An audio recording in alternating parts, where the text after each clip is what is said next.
Hello everyone, this is अमन अग्रवाल। तो यार Accenture 2025 batch के लिए आने वाली है। ऑन कैंपस की हायरिंग होने वाली है एंड आपके टीपीओ जो आपके प्लेसमेंट्स है, कैंपस प्लेसमेंट है, वे आपको टीपीओ इन्फॉर्म कर देंगे जैसे असेंचर आएगी। चांसेस है कि अगर आपके अगस्त में असेंचर आनी स्टार्ट हो जाएगी कॉलेजेस के अंदर, तो असेंचर को क्रैक करने की क्या स्ट्रेटेजी रहने वाली है, क्या रिसोर्सेस हमें यूज करने हैं, कैसे हम असेंचर को क्रैक कर सकते हैं, तो सारी चीज इस वीडियो के अंदर मैं आप लोग को बताने वाला हूँ। तो यार सबसे पहले एक चीज समझते हैं कि ये असेंचर, टीसीएस, इन्फोसिस, ये जितने भी मास रिक्रूटर कंपनी होती है, इन पे हमें ज्यादा फोकस रखना है। अब ऐसा मैं क्यों कह रहा हूँ, क्योंकि यार देखो, आपके कॉलेज में इतने सारे स्टूडेंट्स हैं एंड ये मास रिक्रूटर कंपनी जैसे एसेंचर बहुत सारे स्टूडेंट्स हायर करेगी, तो हमें अपनी तैयारी बहुत अच्छी तरीके से रखनी है, अपनी प्रिपरेशन काफी अच्छी तरीके से करनी है, जिससे कि हम एसेंचर को क्लियर करें। तो सारी चीजें मैं आप लोगों को इस वीडियो के अंदर बताने वाला हूँ, तो यार चैनल को सब्सक्राइब कर लेना। तो वीडियो को स्टार्ट करते हैं। तो सबसे पहला राउंड होता है जो हमारा राउंड वन, ऑनलाइन असेसमेंट। तो सबसे पहले आपका एक राउंड वन होगा, ऑनलाइन असेसमेंट होगा। जब आपके कॉलेज के अंदर एसेंचर आएगी, तो वहां पे आप लोगों का कॉलेज के अंदर ये राउंड होगा, बट आपका ये ऑनलाइन होगा। ठीक है, तो आपको कॉलेज के अंदर ये राउंड देना पड़ेगा, ऑनलाइन आपका यहाँ पे टेस्ट होने वाला है। तो इसके अंदर आपका सबसे पहले राउंड वन के अंदर हमारे दो सेक्शन रहेंगे, एक हमारा कोग्निटिव एबिलिटी एंड दूसरा हमारा टेक्निकल असेसमेंट। अब ये कोग्निटिव एबिलिटी के अंदर क्या क्या चीजें रहेगी, इस चीज के बारे में बात कर लेते हैं। तो कोग्निटिव एबिलिटी के अंदर हमारा इंग्लिश एबिलिटी का सेक्शन रहेगा, जिसके अंदर 17 क्वेश्चन रहेंगे। उसके बाद critical reasoning and problem solving, जिसके अंदर हमारे 18 क्वेश्चन रहेंगे। अब इंग्लिश एबिलिटी के अंदर हमारे जो इंग्लिश के क्वेश्चन होते हैं, बहुत सारे इंग्लिश के क्वेश्चन होते हैं, सेंटेंस वाले क्वेश्चन होते हैं, आपने पैसेज के देखे हुए क्वेश्चन, तो वे क्वेश्चन आपसे यहाँ पे पूछे जाएंगे। एंड सबसे एक चीज जो इंपॉर्टेंट है, जो बहुत सारे स्टूडेंट्स इस चीज पे फोकस नहीं करते हैं, देखो यार, टाइम कंस्टेंट हमें लेके चलना है। यहाँ पे टाइम कंस्टेंट का बहुत बड़ा रोल होता है। आपको 90 मिनट्स, ये आप लोग को दिख रहा होगा, ये बहुत इंपॉर्टेंट है, मोस्ट इंपॉर्टेंट चीज है कि यार आप लोग को 90 मिनट्स के अंदर इस पूरे के पूरे राउंड को कंप्लीट करना है, कोग्निटिव एबिलिटी को भी और टेक्निकल असेसमेंट को भी। ठीक है, तो इंग्लिश एबिलिटी के अंदर इंग्लिश के क्वेश्चन आएंगे, वहां पे हमारे पैसेज के फॉर्म में क्वेश्चन आ सकते हैं, वहां पे हमारे फिल इन द ब्लैंक्स के फॉर्म में क्वेश्चन आ सकते हैं। तो बेसिकली इंग्लिश के क्वेश्चन आने वाले हैं। Critical reasoning and problem solving, ज्यादा हार्ड लेवल के क्वेश्चन नहीं आते हैं, पहले ही मैं बता दूं। जो यहाँ पे लेवल रहने वाला है वो इजी टू मीडियम रहने वाला है। ठीक है, बहुत ज्यादा हार्ड नहीं होता है, क्योंकि यार देखो, बहुत एक असेंचर जो है वो सोच के आएगी कि हमें बच्चे हायर करने हैं, मतलब बहुत सारे बच्चे हायर करती है, तो उनका प्रोसेस थोड़ा मतलब इजी रहेगा, सारी चीजें इजी रहती है, इजी टू मीडियम लेवल रहेगा। अगर आप अच्छी तरीके से प्रिपरेशन कर लोगे, तो आप लोग इजिली असेंचर के अंदर प्लेस हो जाओगे। तो अब बता देता हूँ मैं आप लोग को, critical reasoning and problem solving, यहाँ पे आपके रीजनिंग वाले क्वेश्चन आते हैं। ठीक है, एब्स्ट्रैक्ट रीजनिंग, यहाँ पे थोड़े एब्स्ट्रैक्ट रीजनिंग के क्वेश्चन आएंगे, तो 15 क्वेश्चन यहाँ पे एब्स्ट्रैक्ट रीजनिंग के रहेंगे। इंग्लिश एबिलिटी के 17 क्वेश्चन, फिर उसके बाद प्रॉब्लम सॉल्विंग और रीजनिंग के 18 क्वेश्चन, एब्स्ट्रैक्ट रीजनिंग के 15 क्वेश्चन।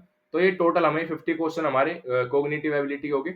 अब उसके बाद आता है हमारा टेक्निकल असेसमेंट। तो टेक्निकल असेसमेंट के अंदर हमारे 40 क्वेश्चन हो गए, जिसके अंदर common application and MS office. MS office के यार बेसिक बेसिक क्वेश्चन होते हैं, एमएस ऑफिस सब लोगों ने पढ़ा है, एमएस वर्ड, ठीक है, एमएस पावर पॉइंट। ठीक है, ये सारी चीजें आप लोगों ने पढ़ी है, तो उसके आप लोगों से कमांड्स वगैरह, अगर आप लोग को बेसिक आता है, एक बार आप बेसिक पढ़ सकते हो, आप इजिली 12 क्वेश्चन अटेम्प्ट करके आ सकते हो। उसके बाद सूडो कोड सबको पता है, फर्स्ट ईयर में भी आप लोगों ने सूडो कोड देखे होंगे। तो सूडो कोड के बेसिस पे आप 18 क्वेश्चन आने वाले हैं। इनकी प्रिपरेशन अच्छी तरीके से हमें करनी पड़ेगी। Network security and cloud. अब नेटवर्क सिक्योरिटी एंड क्लाउड, ये नेटवर्क सिक्योरिटी, कंप्यूटर नेटवर्क और क्लाउड के यहाँ पे क्वेश्चन आएंगे। तो यार मैं आप एक को एक चीज बता दूं, आप इजीली ये वाला सेक्शन तो आराम से कर लोगे। थोड़ा सा आपको डिफिकल्ट, थोड़ा टेक्निकल असेसमेंट लग सकता है अगर आप लोग की प्रिपरेशन अच्छी नहीं है। तो अब बात करते हैं राउंड वन के बाद। अब राउंड वन जो होगा वो आपका मतलब शॉर्ट लिस्टिंग राउंड होता है, यहाँ पे आप लोगों की शॉर्ट लिस्टिंग होगी। फिर राउंड वन के बाद जिस जिस स्टूडेंट्स का राउंड वन क्लियर हो जाएगा, वो राउंड टू के लिए जाएंगे। अगर आप लोगों ने यहाँ पे 50 to 60% भी क्वेश्चन अटेम्प्ट कर दिए अच्छी तरीके से, बिल्कुल सही क्वेश्चन अटेम्प्ट कर दिए। एक और चीज मैं बता दूं, कोई निगेटिव मार्किंग इसके अंदर नहीं है। ठीक है, तो यहाँ पे कोई निगेटिव मार्किंग नहीं आने वाली है। 50 to 60% अगर आप लोगों ने अटेम्प्ट कर दिया, तो आप इजिली ये राउंड क्लियर करके आ जाओगे। अगर आप लोग राउंड वन क्लियर कर लेते हो, मोस्टली लोग राउंड वन क्लियर कर लेते हैं, तो उसके बाद आपका राउंड टू स्टार्ट हो जाएगा। जब भी आपका राउंड टू स्टार्ट हो जाएगा, जिस भी आप एप्लीकेशन पे टेस्ट दोगे, जो भी आपका सेंचर की एप्लीकेशन होती है, खुद का उनका प्लेटफॉर्म होगा, जिस पे भी आप टेस्ट दोगे, अगर आपका राउंड वन क्लियर हो जाएगा, तो आप जब भी रीडायरेक्ट कर जाओगे राउंड टू के लिए। ठीक है, अब यहाँ पे जो राउंड टू होगा, ये कोडिंग असेसमेंट होगा। क्या होगा? Coding assessment. अब मोस्टली लोगों को प्रॉब्लम आती है कोडिंग असेसमेंट के अंदर, एंड अगर आप लोग ये राउंड टू क्लियर कर लेते हो, तो आप गारंटीड इंटरव्यू तक पहुंच जाओगे। ठीक है, राउंड टू आपकी डायरेक्ट स्टेज है इंटरव्यू की, मतलब आप इसके बाद डायरेक्ट इसके बाद एक और राउंड है, बट आप अगर आप लोगों ने राउंड 2 क्लियर कर दिया तो आप इंटरव्यू के लिए पहुंच जाओगे। अब कैसे पहुंच जाओगे वो आप लोगों को वीडियो एंड तक जरूर देखनी पड़ेगी। तो अब देखते हैं जो हमारे कोडिंग क्वेश्चंस होने वाले हैं, वे 2 क्वेश्चंस यहाँ पे आप लोगों से असेंचर पूछेगी। एक जो रहेगा वो ईजी लेवल का रहेगा, एक थोड़ा मीडियम लेवल का रहता है। तो जो आपकी डिफिकल्टी लेवल होगी वो ईजी टू मीडियम लेवल रहेगी। तो एटलीस्ट एक क्वेश्चन तो आप लोगों को ईजी लेवल का मिलेगा एंड दूसरा क्वेश्चन आपको ईजी लेवल का भी मिल सकता है अगर आपकी किस्मत अच्छी हुई, एंड आपको ईजी टू मीडियम लेवल भी मिल सकता है। बट हार्ड क्वेश्चन कभी भी यहाँ पे असेंचर आपसे नहीं पूछेगी। ऐसा नहीं होगा कि आपसे ट्री, ग्राफ, डीपी ऐसे क्वेश्चन आप लोगों से, मतलब ये मान के चलो कि 1% चांसेस है कि आपसे ऐसे क्वेश्चन पूछे जाएंगे। असेंचर के जो क्वेश्चंस होते हैं वे बहुत ज्यादा हार्ड नहीं होंगे, ठीक है। आप इजी लेवल के क्वेश्चंस होते हैं, ज्यादा हार्ड लेवल के क्वेश्चंस वहां पे नहीं आएंगे, ठीक है। तो आप अगर आप सोचते हो कि मुझे ट्री, ग्राफ, डीपी ये सब आना जरूरी है, तो असेंचर के लिए ट्री, ग्राफ, डीपी अगर आप लोग को नहीं आता है तब भी आप असेंचर इजीली क्लियर कर लोगे। अगर आप पेयर, स्ट्रिंग, लिंक लिस्ट वगैरह थोड़ा बहुत बेसिक्स अगर कोडिंग है आपकी, तो आप इजीली असेंचर को क्लियर कर लोगे। बट आप लोग को प्रिपरेशन करनी पड़ेगी अच्छी तरीके से, तभी आप क्लियर करके आओगे। एंड असेंचर काफी बच्चे हायर करेगी, तो आप अपनी प्रिपरेशन अच्छी तरीके से करना जिससे कि आप लोग हायर हो जाओ असेंचर के अंदर, जॉब मिल जाए आपको असेंचर के अंदर, ठीक है। अब बात करते हैं, अब आपको प्रिपरेशन कहाँ पे करनी है इन चीजों की। तो यार इस चैनल के ऊपर पूरी की पूरी प्लेलिस्ट आने वाली है, असेंचर प्लेलिस्ट, ठीक है। असेंचर प्रिपरेशन प्लेलिस्ट होने वाली है ये, जिसके अंदर हम, ठीक है, जिसके अंदर मैं आप लोग को बता देता हूँ, एक टेक्निकल असेसमेंट की भी वीडियोस रहेगी, कोडिंग का मैं एक बहुत बड़ा वन शॉट बनाने वाला हूँ, ठीक है। बहुत बड़ा वन शॉट रहने वाला है, बहुत क्वेश्चन उसके अंदर रहेंगे। अगर आप लोगों ने वो कंप्लीट वन शॉट देख लिया कोडिंग का, तो आप इजिली असेंचर क्लियर करके आओगे, ठीक है। अगर आप लोग को ये प्लेलिस्ट, मतलब अगर आप लोग को चाहिए कि हाँ भैया जल्दी से जल्दी इस प्लेलिस्ट को अपलोड करना स्टार्ट कर दो, तो सब्सक्राइब करके आप लोग को कमेंट सेक्शन के अंदर असेंचर लिखना है।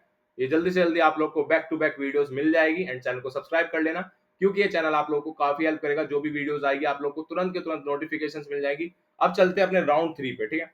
अब जो हमारा राउंड 3 होने वाला है, देखो जो राउंड 3 होगा ये नॉन एलिमिनेशन राउंड है, तो बहुत एक बेनिफिट चीज यहाँ पे मुझे प्लस पॉइंट यहाँ पे लगता है कि ये इन्होंने असेंचर ने अच्छा कर रखा है कि यार कम्युनिकेशन कम्युनिकेशन पे जज नहीं करना चाहिए बच्चे को, तो यहाँ पे कम्युनिकेशन पे असेंचर आप लोग को जज नहीं करेगी।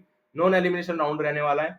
अब राउंड 3 के अंदर क्या होगा मैं आप लोग को बता देता हूँ। कम्युनिकेशन असेसमेंट का मतलब है, अब जो कम्युनिकेशन के अंदर क्या होगा कि वहां पे आप लोगों को कुछ पैसेज दे देंगे, मतलब 2-3 लाइन मान लो, कुछ सेंटेंस आप लोग को दे देंगे, एंड वे बोलेंगे पहले सेंटेंस को, ठीक है, सिस्टम बोलेगा। उसके बाद आप लोग को बोलना है। अब यहाँ पे आप लोग को तीन इंपॉर्टेंट चीज है इस राउंड को, मतलब इस राउंड में अच्छा करने के लिए। देखो एक चीज मैं बता दूं, ये भले ही नॉन एलिमिनेशन राउंड ना हो, बट जो आपका फाइनल सिलेक्शन होता है सारे राउंड्स के मार्क्स कैलकुलेट होके होगा, एवरेज निकलता है, और उसके बाद जो कट ऑफ होती है उसके हिसाब से आपका सिलेक्शन होता है। तो हमें इसमें भी अपना बेस्ट देना है। नॉइज फ्री बैकग्राउंड, आप कहीं भी चले जाओ, लाइब्रेरी में चले जाओ या फिर आप घर से दे रहे हो, एक चीज मेक श्योर रखना कि यार आपका बैकग्राउंड के अंदर कोई भी नॉइज नहीं होनी चाहिए, कोई भी आवाज नहीं होनी चाहिए, ठीक है। उसके बाद है प्रोनाउंसिएशन। तो जो आपकी प्रोनाउंसिएशन है, वो प्रोनाउंसिएशन इसमें मैटर करेगी, प्रोनाउंसिएशन अच्छी होनी चाहिए। स्पीक लाउडली, तो आप जो भी सेंटेंस को रीड कर रहे हो, जो भी सेंटेंस को आप बोल रहे हो, वो थोड़ा लाउडली बोलना। एंड सबसे इंपॉर्टेंट चीज, जो आपकी ईयरफोन्स है उसको जरूर चेक कर लेना कि ढंग से काम कर रही है या नहीं कर रही है।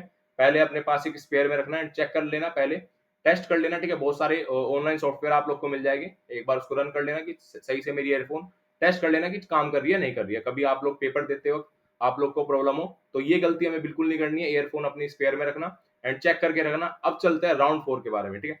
तो हमने राउंड 1 देख लिया, राउंड 2 देख लिया, राउंड 3 देख लिया, अब बात करते हैं राउंड 4 की। अब यहाँ पे आपका टेक्निकल इंटरव्यू होगा एंड उसके बाद आप लोगों का सिलेक्शन हो जाएगा। तो आपको अपनी प्रिपरेशन अच्छी तरीके से करनी है। अब टेक्निकल इंटरव्यू के अंदर क्या पूछा जाएगा, टेक्निकल इंटरव्यू के अंदर देखो मैं आप लोग को बता दूं, आप लोगों को पूरा का पूरा रिसोर्सेज मैं प्रोवाइड कराऊंगा। पूरी इंटरव्यू सीरीज निकलेगी, पूरा का पूरा आप लोग को वन शॉट दूंगा, जो जो इंटरव्यू में पूछा जाता है सेंटर के अंदर, पूरी की पूरी प्लेलिस्ट के अंदर सारी चीजें रहने वाली है। चाहे वो आपकी प्रिपरेशन हो, मतलब ये आपकी जितने भी कोडिंग की प्रिपरेशन हो, चाहे वो आपकी इंटरव्यू की प्रिपरेशन हो, तो असेंचर प्रिपरेशन प्लेलिस्ट के अंदर सब कुछ रहने वाला है। तो फटाफट कमेंट जरूर कर देना अगर आपको प्लेलिस्ट चाहिए, बैक टू बैक वीडियोस आ जाएगी। अब यहाँ पे क्या है, नोइंग अबाउट द असेंचर, जो आपका राउंड 4 रहेगा, इसमें आप लोगों को असेंचर के बारे में जरूर पता होना चाहिए। बहुत सारे स्टूडेंट्स ये गलती करते हैं कि जिस कंपनी के अंदर इंटरव्यू देने जा रहे हैं उस कंपनी के बारे में नहीं पता होता है। उसके बाद हमारा रेज्यूमे, देखो अब रेज्यूमे का खेल क्या है। देखो आप किसी भी कंपनी के अंदर जा रहे हो, चाहे वो आपकी एसेंचर हो, चाहे वो आपकी टीसीएस हो, चाहे वो आपकी विप्रो हो। अब असेंचर के अंदर क्या होता है, जो आपके रेज्यूमे के अंदर लिखा है वो आपसे जरूर पूछा जाएगा। तो अपना रेज्यूमे, जो भी आप लोग अपना रेज्यूमे लेके जा रहे हो, वो अपना बिल्कुल एकदम परफेक्ट होना चाहिए एंड उसके अंदर राइट डेटा होना चाहिए। Right data must necessary. अगर आप लोगों ने कोई भी फॉल्स इन्फॉर्मेशन वहां पे मेंशन की है, तो आप लोगों का सिलेक्शन वहीं पे रिजेक्शन में कन्वर्ट हो जाएगा, ठीक है। अगर आप लोग सेलेक्ट होते होगे तो आप वहीं पे रिजेक्ट हो जाओगे, अगर आप लोगों ने कोई फॉल्स इन्फॉर्मेशन लिखी है एंड वो सामने वाले को पता चल गई, ठीक है। स्किल्स एंड एक्सपीरियंस, तो जो भी आप लोगों ने अपनी स्किल्स मेंशन की है, जो भी आप लोगों ने अपनी इंटर्नशिप मेंशन की है, वो बिल्कुल जो आप लोगों को आती है फेयर वहां पे इंफॉर्मेशन देना।